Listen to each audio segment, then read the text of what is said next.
Hey guys, welcome to the first of hopefully many podcasts for my new podcast that I want to start on the channel and be able to provide you guys a little bit more information on the things that I want to discuss around street photography.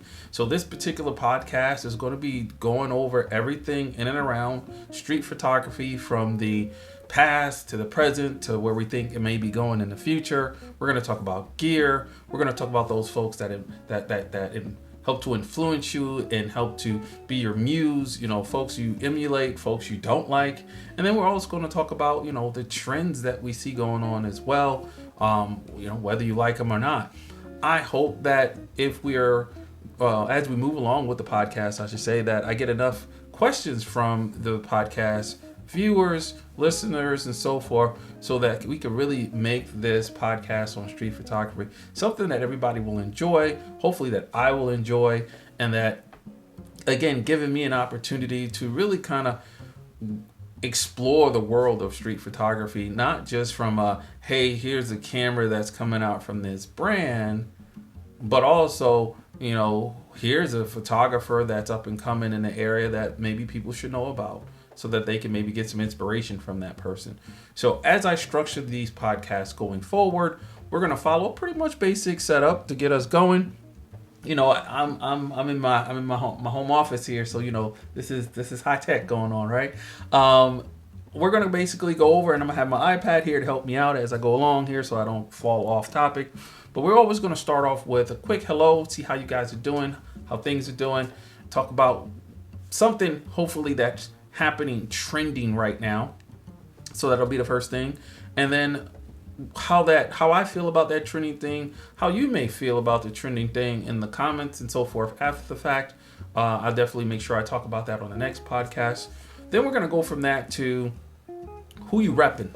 And that's my way of hopefully bringing a spotlight out on those street photographers that inspire us. Or don't inspire us, right? But also, where are you from and how you perceive street photography where you're at. I'm in Detroit area right now. I'm between Detroit and Ann Arbor, and Detroit is well known for one particular person for street photography, but there are a lot of new photographers out there, or photographers out there in general people don't know about that I like to rep. And I assume some of you guys want to do the same thing. So I like to, in this particular section of the podcast, talk about who you repping, who I'm repping, who you repping. Hopefully I'll get some feedback from you guys going forward, and we can talk about some folks that people are repping and that inspires them or don't, and have some fun with this section of the podcast.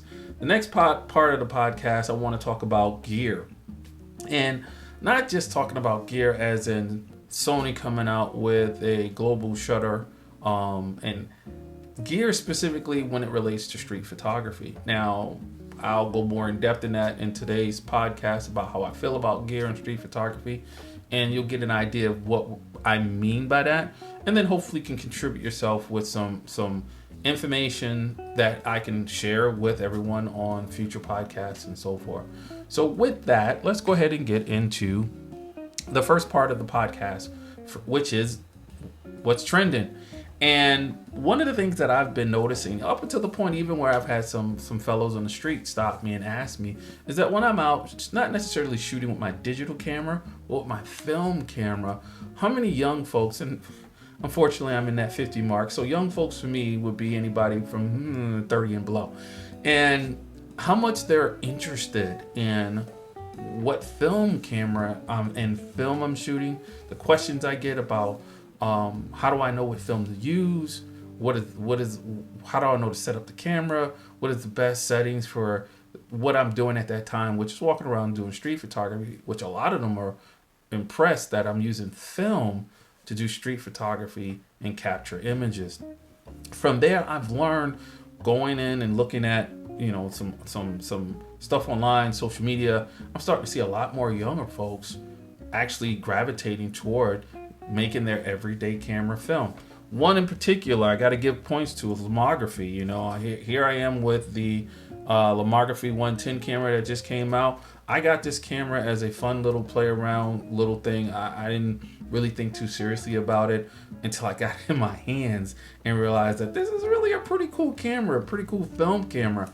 And I took this camera out the first time to shoot with it, and I got stopped 12 times by young folks wanting to know what this was and really interested in it. So I think, you know, a lot of it has to do with that film look that they're looking for. When I've talked to them, they like the graininess of it and so forth, and they're really interested in it. My local film or camera stores, I should say, that I'm around, about 3 I can get to, they're always selling out of their film cameras. So film is definitely trending with younger folks for sure. And what I've asked from them is, hey, what is it about film that gets you going? What is it that made you stop me and ask the questions? And they like the look of it. They like the grain. It reminds them of that, even though they weren't in some cases born yet, but it reminds them of how things looked in the 80s and in the 70s and 90s, which I thought was interesting. And I can agree with them. A lot of the reasons I shoot film right now is because of the look that film gives me, the grain that it gives me. I'm impressed at the quality of images you can get with film. That was what really surprised me after shooting, you know, high megapixel digital cameras. I was impressed that with my medium film cameras, I can really get some high quality images that most people might not even realize is film. So they definitely were interested in the look. And then, of course, now my one camera store that I go to the most, that's in Ann Arbor, they can't seem to keep a film camera in stock. And it's usually a lot of the college kids snaps them up and going off and doing their thing. But I can't say too many happy things and not say the things I don't like about the trend. So, you know, we would take pictures back in the day, of course, had film. And the most important thing about the film was the negatives. And you didn't throw away your negatives. That was your physical copy to go back and recreate that image as many times as you could with that negative before, I guess, the negative itself degraded, right? Based on improper storing, so forth and so forth. And to my surprise, a lot of times I've gone in and delivered film to the film store and that's close to me that I drop my film off for development, which is Express Photo. And a lot of folks aren't asking for the negatives back. They just want the scans of the images, and that's it. And it blows me away. You tell me, guys, what you think, you know, in the comments and so forth. Would you keep your film negatives today, or would you get that scan of that film negative and say that's good, I'm good, you know? And I'm speaking not just to the younger folks who are currently doing it, but to my older folks too, who, if you still shoot film, you know, right now, if you shoot digital, you have that digital copy on your memory card in your camera. You're backing it up and using however, you know, memory storage processor you're using to keep those images so you can always go back to them. They're the raw images, in some cases JPEGs, but they're your actual physical copy of that image. And I'm just shocked that a lot of the young folks that I see coming in to get their images scanned, especially on the throwaway cameras, you know, the single-use cameras, they don't care to keep their film. So you guys let me know what you think about that. Is that something that you guys would do? I personally don't. I actually catalog my film. I have 2 binders. They're actually pretty much full. I got to get new ones. And I keep those images. My images in films are not every one of them are not like, hey, I want to take this and go do something with. But it's still the physical copy. And if I ever decided to do something, I can go ahead and do that. So you guys let me know. What do you think? What do you think about the trend of a lot of young folks in film? Is it a good thing? Is it a bad thing? Is it, you know, when it comes to film stocks, I have difficulty more in my local shop getting film because younger folks are snatching it up before I can get to it. It's not more so of a, hey, the person that was manufacturing that film is no longer doing it. For me at this point, it's more of a, I'm competing with all of these young folks to get to that film so I can be able to shoot some images myself. So let me know what you guys think about that, the trend itself. So who you repping? Okay, so this one I was looking forward to because now, you know, I'm a transplant from the East Coast. I grew up in New York City, and as you guys know, New York City is pretty much a mecca for street photography and pretty much a mecca for famous street photographers, some of which are very active in the streets of New York, still getting images to this day. As I got into photography, living in Michigan, living southeast of Detroit, I started off just doing soccer images, sports, my kids, family, so forth, and then started to gravitate into the joy of street photography and so forth. And I really didn't know who in Detroit was the person to look at, see what they are doing, check their style, see if I like it, see what I can learn from it, and so forth. Because I didn't think Detroit had that. You don't normally hear about famous street photographers in Detroit. Not that there aren't any. And so how do you find those people? How do you know about them? How do you figure out who they are if it isn't a mecca like New York City, or a big city that bigger than, I guess, Detroit, or more active with photography, street photographers than in Detroit, I guess. With today's social media, that's one way I do it. So I will go, believe it or not, into the on a website page and do a search for famous photographers, street photographers in Detroit or in the area I am. Believe it or not, it does hit and it does match. And then, funny enough, one of the persons that came up in my search back about maybe 4 years ago, this was just before COVID, so we're maybe 5 years ago, was, and I always have to look at this because I always say his last name bad, but Bill Rauhauser, and I apologize if I butchered that. I am bad with names. I've always been bad with names, but I was really impressed with his work when I found out about him, because I at the time was looking for inspiration, and the best way to look for inspiration is just to go ahead and see, about famous photographers and get books, which my bookshelf, I have a few over there. I got Vivian Maier, of course. I got, Mr. Henry Cartier-Bresson as well. I've got a number of people, Davidson. I've gotten those folks to help me with some inspiration and to see what their styles are like as I learn more about basically the different styles of street photography. But I want to rep. I want to rep where I'm at. I want to be able to know who's local to me and what their style is like, and be able to converse with people, right? When they stop me on the street and say, hey, what street photographers do you know of or like or follow, if you will? So Bill Rauhauser, if I'm saying that right, was one of them. Unfortunately, he passed a few years ago, and it would have been cool to be able to meet him in person if I could have. But I do have a book of his. I do check out stuff on the internet and see what his style is like, to see if it's something that will inspire me and something I can learn from. Because that's what life is about, and in some cases, not just necessarily mimicking a person that you like what they do and what it is that they're doing, but seeing how you can incorporate that and build a style for yourself. But my issue with that is Bill was a well-established photographer.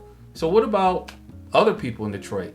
Who else can I rep? Who else can I look in and see what they're doing and see what their work is like and so forth? So I go a little deeper. I try to do a search on local artists in the area, street photography artists in the area. And as I look at my list, I got David Griffin, and I'll show a little bit of his work. We got Michelle and I'm gonna probably butcher this, Michelle Adonian, and I've seen her work before. One of her famous images in Detroit is a house that fell.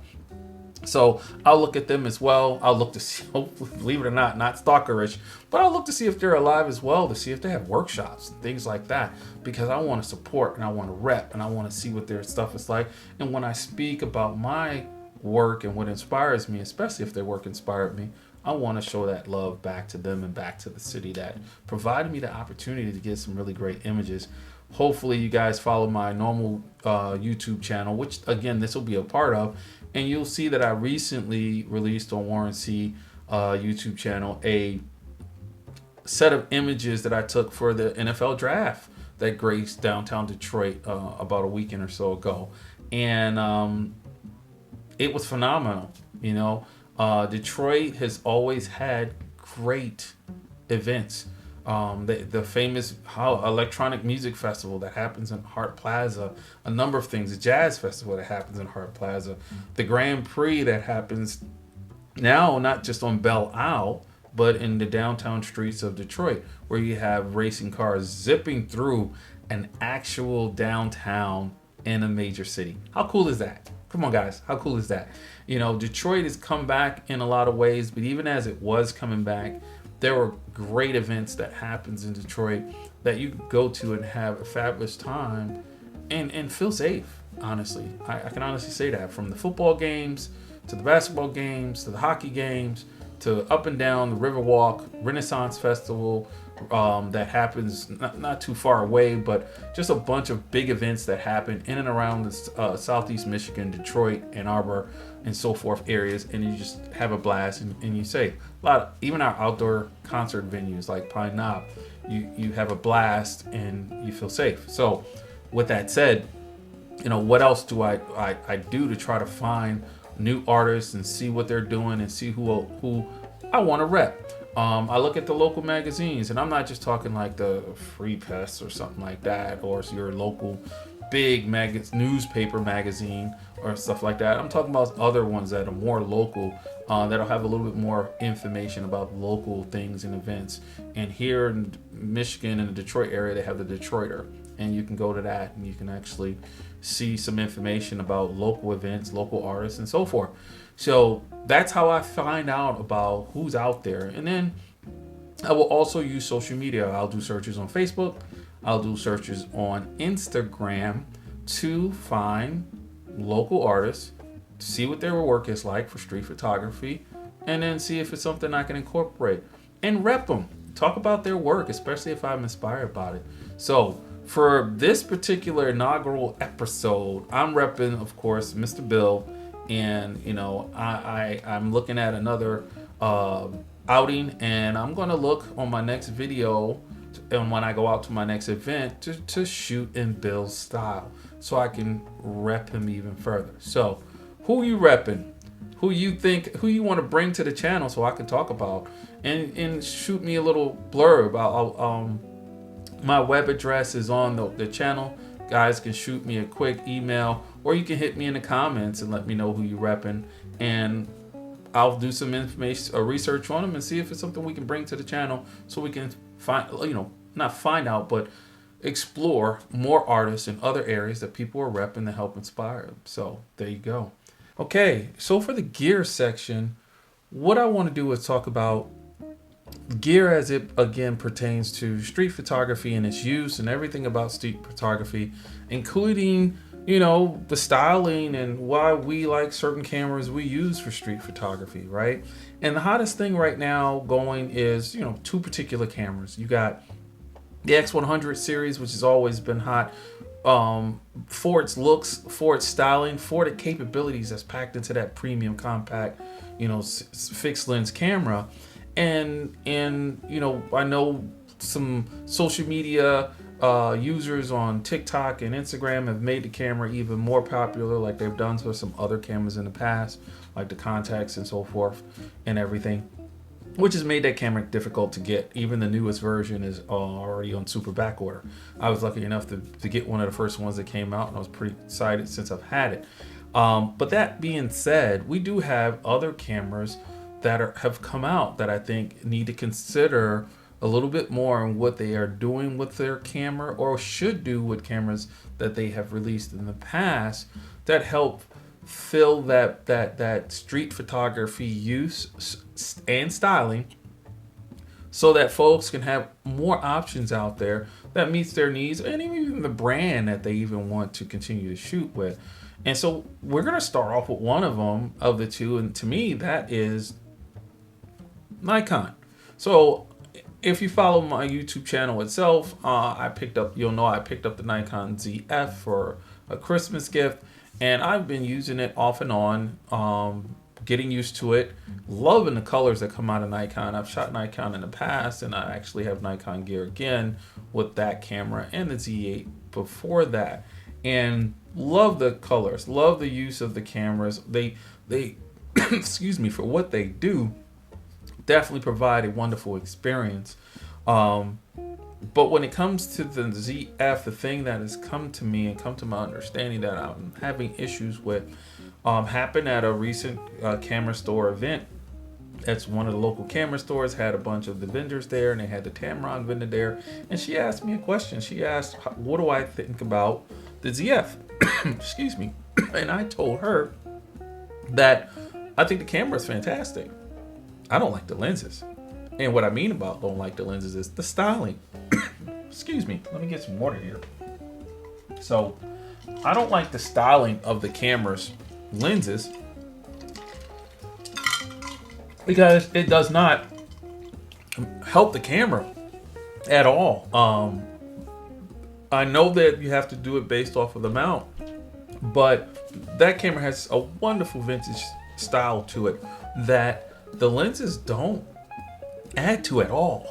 If anything, the lenses to me, even the ones that they have quoted earmarked as vintage, the 40 millimeter and the 28 millimeter with that nice little silver ring and the knurling around the focusing ring, that don't really do it for me when it comes to that camera. Excuse me again, sorry about that. And I think they need to make sure that they come out, whether it be them or the Tamron people, third party folks, come out with cameras or lenses, I should say, that help to match the vintage styling of the ZF. Because right now, I can't think of any without putting on the an adapter and then a lens that makes it more of a vintage style complement to that camera. But then, of course, you could be taking away functionalities that you would want, like autofocus and things like that, because you have to work through now an adapter with another lens, and you may be adding to the girth. So, and that's one of the things that you have to be careful with when it comes to going out and shooting street, and you want to keep a small camera profile to be able to use whenever, EDC, right? And when it comes to the ZF, I think that Nikon and any vendors who are looking to make lenses utilizing that camera's autofocus and all its wonderful features, think more about the styling of the lenses. Maybe give me some f2.8s because you can make it smaller, closer to the body. Work on the design. Again, I know there's some challenges in lens design when it comes to the mounts and so forth, but I think that's something that they can look at that makes that camera even more appealing to me for a person to go out with to do street photography. Me particularly, because I don't have a lens on this camera that's so awkward looking that it draws the attention, and people think I'm shooting a digital camera, which this camera is designed to look like film, right? And that camera has already sparked some conversations with strangers on the street when I've used it, because the camera itself looks like film, but the lens threw them off because they thought it was a digital camera, right? So the other camera that I think, or other company I should say, that I think should be looking at what they have at their disposal and what they can do with it is Sony. Sony has two lines that they could do something with. One of them is the RX line.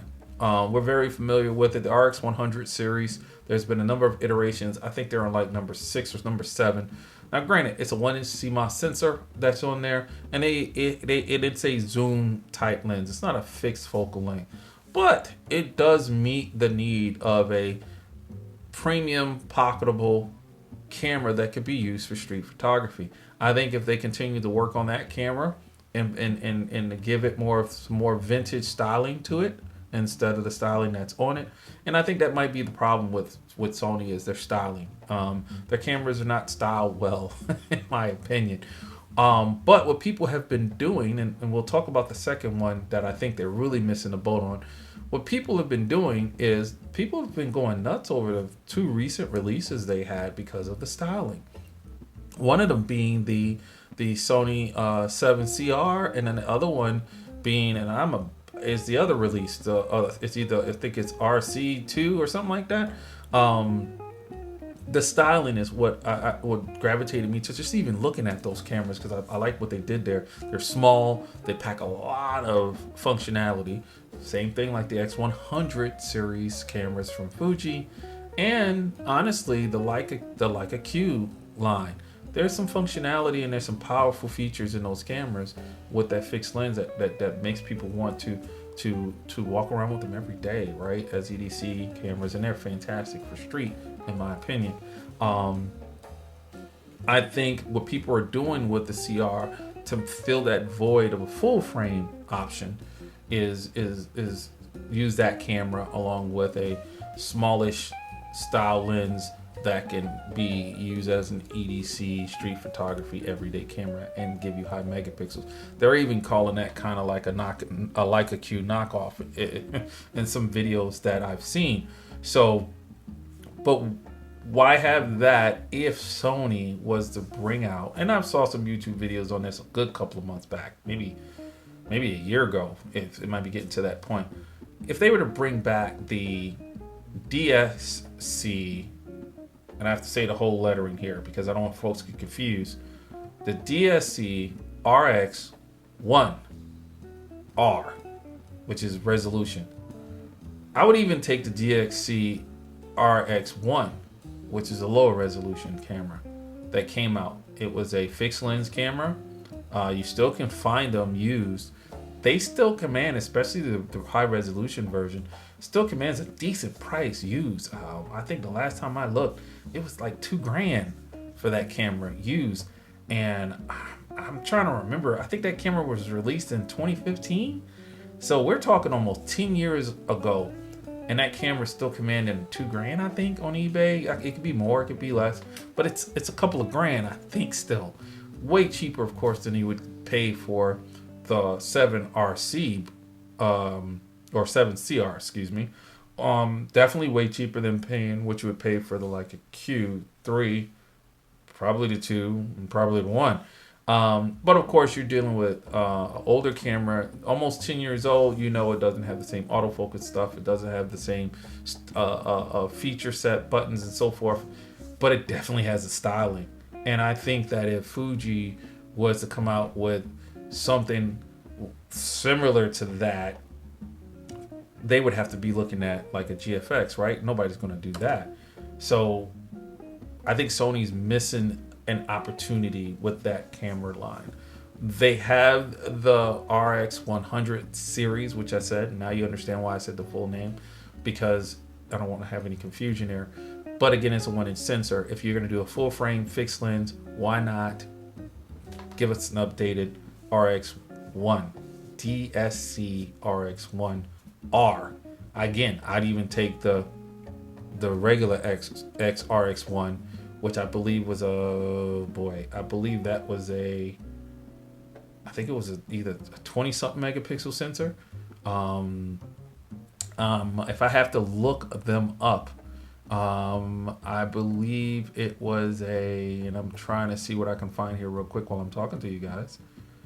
No, that's not helping me. But I believe it was in the 20s. Y'all correct me. Let me know in the comments, Let me know what you guys think. Let me know if you agree with what I'm saying about the Nikon ZF and the lenses. And then you tell me what you guys think about cameras trying to compete up with what Fuji's doing, and even Leica with the fixed premium lens cameras that folks are going nuts over, back order like crazy, to be their everyday EDC. And for my case, and what I believe most people watching this podcast and my channel would do, is for street photography. So let me know. You guys agree? You think they're going to do that? This is the things that I kind of want to go over when it comes to gear in street photography, what camera brands and stuff are doing, and not just cameras themselves. Well, of course we could talk about lenses and stuff, but for today's podcast, what do you think about the Nikon Z, and then for that matter the ZFC, right? And the lens styling, does that take away from those cameras, the lineup of lenses that you use and the way they look? Let me know if you think Sony's dropping a ball here with the RX1 and RX1R. I think they are. Could they do something with the RX 100 series? I think they can. Even can be able to compete with the Ricoh GRs, right? And then we will finish off with this Q&A. Now, right now, I don't have any Q&A because this is the first episode. But as you guys come up with questions that you want to ask me, I'll do my best to answer them and provide them for you on the next podcast. So I want to thank you guys again. Thank everyone that's tuned in to this podcast. And I definitely want to thank right now anybody and everybody that contributes so that we can continue to put out more podcasts and interact with the community that we'll create with this podcast in and around street photography. So with that, you guys, I will say before we leave, look forward to me at least starting this podcast off 2 times a month while I can get it in. And if I get enough information to go in and can get this on a more weekly basis, we'll look to do that as well. Thank you very much. See you guys on the next cast. Have a good one.